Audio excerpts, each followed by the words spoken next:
1570 साल पहले Roman empire पर बारबेरियन ट्राइब्स के हमले शुरू हो चुके थे और पूरे यूरोप में कैओस फैल रहा था। शहर जल रहे थे और लोग जान बचाने के लिए अपने घर छोड़ रहे थे। जब बारबेरियंस और हंस ने नॉर्दर्न इटली की तरफ बढ़ना शुरू किया तो रोमन शहरों के पास बचने का कोई रास्ता नहीं बचा। एक तरफ एड्रियाटिक सी था और दूसरी तरफ मार्शी कोस्ट लाइन। लोगों के पास सिर्फ एक ऑप्शन था, समंदर के बीच मौजूद छोटे छोटे आइलैंड्स पर भागना। ये आइलैंड्स सेफ्टी तो देते थे लेकिन रहने लायक बिल्कुल भी नहीं थे। ये आइलैंड्स सॉफ्ट मार्श लैंड पर बने हुए थे, जहाँ ज़मीन इतनी नरम थी कि इंसान खड़ा होता तो पैर धीरे धीरे धंसने लगता। कोई सोच भी नहीं सकता था कि यहाँ शहर बस सकता है। शुरू में लोग सिर्फ टेम्परेरी हट्स बनाकर रहने लगे। वापस मेनलैंड जाना मौत के बराबर था, इसलिए मुश्किल ज़िंदगी ही उनकी मजबूरी बन गई। लगभग 150 से ज़्यादा छोटे मार्शी आइलैंड्स थे जो कोस्ट से 5 किलोमीटर दूर थे। सबका हाल एक जैसा था, पानी और कीचड़। एक दिन एक रेफ्यूजी जब जमीन में धंसने लगा तो उसने अपनी बोट का पैडल जमीन में गाड़ दिया।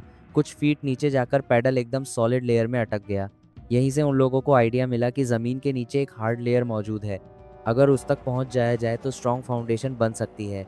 क्रोएशिया के जंगलों से लकड़ी के मोटे ट्रंक्स लाए गए। इन्हें आइलैंड की सॉफ्ट जमीन में ठोक ठोक कर अंदर डाला गया। लगभग 5 मीटर नीचे जाकर ये लकड़ी के पाइल्स हार्ड क्ले लेयर में ग्रिप बना लेते थे। इन्हें एक दूसरे के बहुत पास लगाया जाता था ताकि एक स्टेबल बेस बन सके। पाइल्स के ऊपर के हिस्सों को काटकर लेवल किया गया और उनके ऊपर वुडन प्लैंक्स बिछाए गए जिससे वेट इवनली डिस्ट्रीब्यूट हो सके।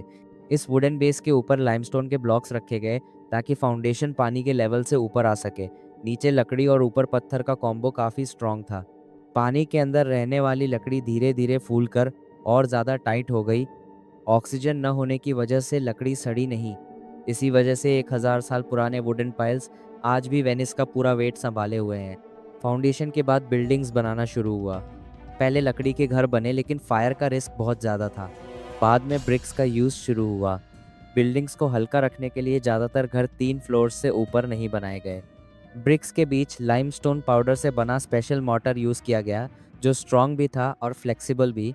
फ्लोर्स और अंदर की वॉल्स लकड़ी से बनाई गई जिन्हें आयरन रॉड से बाहर से होल्ड किया जाता था। ये डिज़ाइन अर्थक्वेक और मूवमेंट के लिए बेटर था। शहर बाहर की तरफ नहीं बल्कि अंदर की तरफ ग्रो करने लगा। आइलैंड्स धीरे धीरे घरों से भर गए। शुरू में आइलैंड सिर्फ बोट से कनेक्टेड थे। जैसे जैसे पॉपुलेशन बढ़ी आइलैंड्स पास आते गए और शैलो वाटर क्रॉस करना ईजी हो गया। सबसे बड़ी ज़रूरत थी आइलैंड्स को कनेक्ट करना। पहले 500 साल तक आइलैंड्स अलग ही रहे। जब ट्रेड बढ़ा तो रियाल्टो एरिया सबसे इंपॉर्टेंट बिजनेस हब बना। पहला ब्रिज यहाँ फ्लोटिंग पोंटो ब्रिज बनाया गया। ये ब्रिज बहुत अनस्टेबल था और लोग अक्सर पानी में गिर जाते थे। बाद में वुडन परमानेंट ब्रिज बनाया गया। 1310 में राइट्स के दौरान इस ब्रिज को आग लगा दी गई, फिर भी ये 140 साल तक खड़ा रहा। 1444 में ज़्यादा लोड की वजह से ब्रिज गिर गया। तब डिसाइड हुआ कि स्टोन ब्रिज बनाया जाएगा। 12,000 से ज़्यादा वुडन पाइल्स कैनाल के किनारे गाड़े गए और उनके ऊपर 10,000 टन का स्टोन आर्च ब्रिज बनाया गया।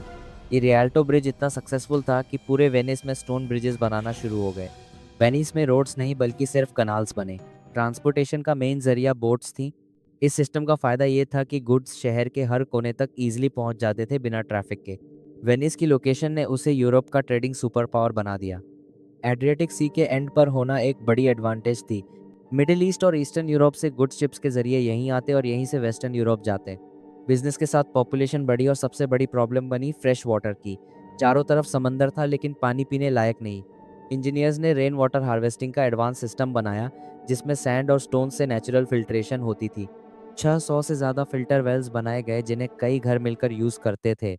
सीवरेज के लिए कैनाल्स को ही सिस्टम का हिस्सा बना दिया गया जहां हाई टाइड वेस्ट को नेचुरली क्लीन कर देता था। आज भी वेनिस वही 1000 साल पुरानी इंजीनियरिंग पर खड़ा है जो धीरे धीरे धंस रहा है लेकिन अब भी जिंदा है।